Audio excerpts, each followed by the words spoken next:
How is going on, আশা করি আপনারা সবাই ভালো আছেন। তো আজকে আপনাদেরকে স্যামসাংয়ের যে ওয়ান ইউআইটা রয়েছে সেখানকার কিছু প্রয়োজনীয় টিপস দেখাবো।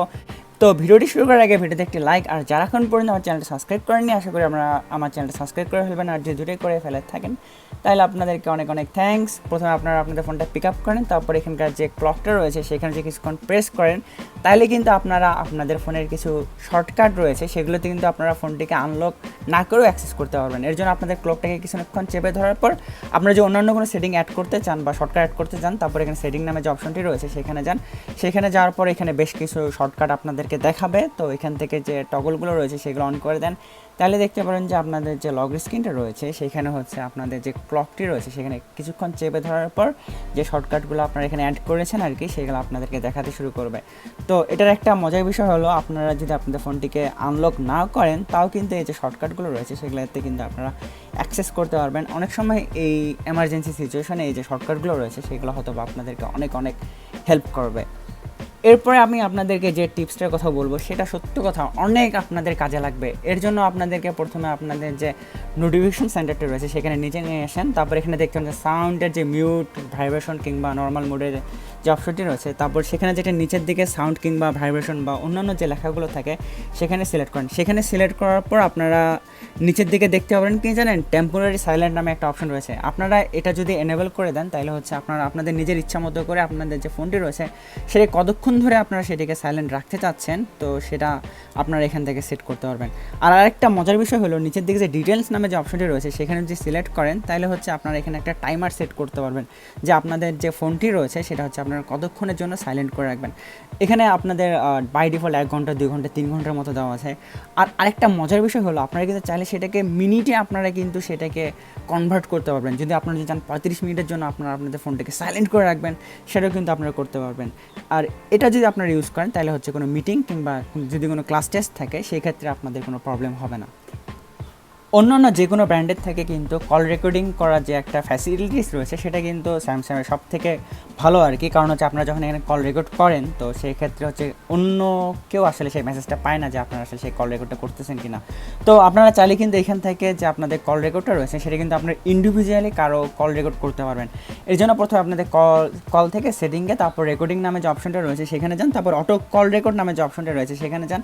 তারপর এখান থেকে আপনারা কিন্তু দেখতে পারবেন যে কল রেকর্ড স্পেসিফিক নাম্বার, অর্থাৎ আপনারা যদি কোনো স্পেসিফিক কোনো পার্সনকে আপনারা সিলেক্ট করতে চান বা কিংবা কোনো পার্সনকে টার্গেট করে তার কলগুলো হচ্ছে রেকর্ড করতে চান সেটা কিন্তু আপনারা আপনাদের স্যামসাং করতে পারেন।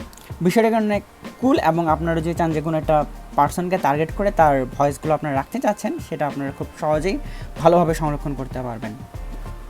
অ্যান্ড্রয়েড ফোনে একটা অসুবিধা হলো, অনেক সময় তাদের যে অপারেটিং সিস্টেমটা রয়েছে সেখান থেকে কিন্তু সরাসরি তারা অ্যাড দেখায়। যেমন ধরুন আমি স্যামসাং ফোনটা রয়েছে, তো এটাতে যখন অন্য কোনো ফোন রিলিজ পাচ্ছে তো নোটিফিকেশন সেন্টারটা যখন আমি নিচে স্ক্রল করে টেনে নিয়ে আসতেছি তো তখন আসলে বিভিন্ন অ্যাড দেখায়। চাইলে কিন্তু আপনারা সেটা অফ করতে পারবেন। এর জন্য প্রথম সেটিংয়ে যেতে হবে, তারপর প্রাইভেসি নামে যে অপশনটি রয়েছে সেইখানে যান।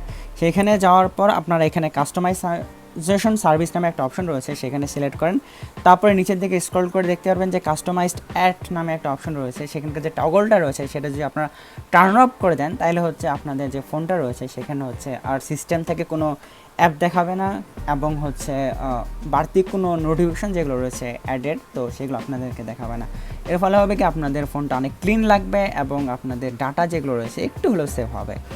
আপনারা কিন্তু চাইলে আপনাদের ফোনে যে র্যামগুলো রয়েছে সেগুলো কতটুকু ইউজ হচ্ছে আর কি, কিংবা আপনারা চাইলে না যে র্যামগুলো অযথা নষ্ট করতেছে চাইলে কিন্তু সেগুলো আপনাদের যে উইডজেটটা রয়েছে সেখান থেকে কিন্তু আপনারা সেগুলো বন্ধ করে দিতে পারেন। এর জন্য আপনাদেরকে প্রথমে আপনাদের হোম স্ক্রিনটা চেপে ধরতে হবে, তারপর উইজেটসে যেতে হবে, তারপর এখানে দেখতে পাবেন যে ডিজিটাল সার্ভিস নামে একটা উইজেটস রয়েছে আর কি, সেটা আপনাদের হোম স্ক্রিনে অ্যাড করে দেন।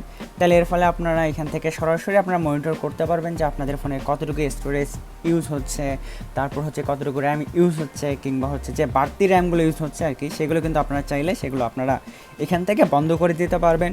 কিংবা ওভারঅল আপনাদের যে ডিভাইসটি রয়েছে সেটা কোন কন্ডিশনে রয়েছে সেটা কিন্তু আপনারা এখান থেকে দেখতে পারবেন। যেমন ধরুন ব্যাটারি, আপনাদের যে স্টোরেজ, তারপর এখানকার যে র্যাম ম্যানেজমেন্টে রয়েছে, তারপর এখানকার যে প্রাইভেসি যে অপশনগুলো রয়েছে সেগুলো কিন্তু আপনারা এখান থেকে খুব ভালোভাবে চেক করতে পারবেন। তো অনেক হাইলি রেকমেন্ডেড থাকলো আপনারা এই ডিজিটাল সার্ভিস নামে যে ওরিজিস্টার রয়েছে সেটা ইউজ করার।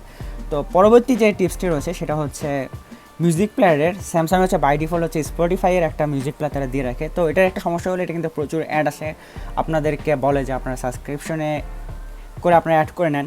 তবে আরেকটা সমস্যা হলো আমাদের বাংলাদেশের ক্ষেত্রে হয় কি অনেকে হচ্ছে এই স্পটিফাই জিনিসটা আসলে অনেকে ইউজ করতে চায় না, তো তারা অনেক ক্ষেত্রে third party music player use করে। আপনারা হয়তো বা জানেন না স্যামসাংয়ের কিন্তু অফিসিয়ালি মিউজিক প্লেয়ার রয়েছে, এর জন্য আপনারা অ্যাপ স্টোরে যান কিংবা গুগল প্লে নামে যে অপশনটি মানে মার্কেটটা রয়েছে সেখানে যান, তারপর এখানে স্যামসাং লিখে সার্চ করে তাহলে আপনারা এখানে দেখতে পারবেন যে স্যামসাং মিউজিক নামের যে অপশনটি রয়েছে সেটা যদি আপনার ইনস্টল করা না থাকে সেটা আপনারা এখানে ইনস্টল করে নেন। আর আপনি আপনাদেরকে বলে রাখি এখান থেকে কিন্তু আপনাদের যে মিউজিকের যে একটা অ্যাক্সেস করার যে ফ্রিডম রয়েছে সেটা কিন্তু আপনারা পুরোপুরি এখান থেকে পেয়ে যাবেন। এখানে কোনো অ্যাড শো করে না এবং আপনারা চাইলে এখানে ডাউনলোড করে মিউজিকগুলো ভালোভাবে এখানে অ্যাড করতে পারবেন। আর বড় কথা হলো এখানে কিন্তু আপনারা ডলবি অ্যাটমস যে অপশনটা রয়েছে সেটা এনেবল করতে পারবেন, তারপর ইকুয়ালাইজার কিংবা অন্যান্য যে অপশনগুলো রয়েছে সেগুলো আপনারা খুব ভালোভাবে চালাতে পারবেন স্যামসাং যে অফিসিয়াল মিউজিক প্লেয়ারটা রয়েছে সেখান থেকে। আজ এ পর্যন্ত, আশা করি ভিডিওটি ভালো লেগেছে। আর যে ভিডিও ভালো লেগে থাকে যারা এখন পর্যন্ত আমার ভিডিওতে একটি লাইক, আর যারা এখন পর্যন্ত আমার চ্যানেলটি সাবস্ক্রাইব করেননি আশা করি আমার চ্যানেলটি সাবস্ক্রাইব করবেন। আর সবাই অনেক ভালো থাকবেন, টাটা, বাই বাই।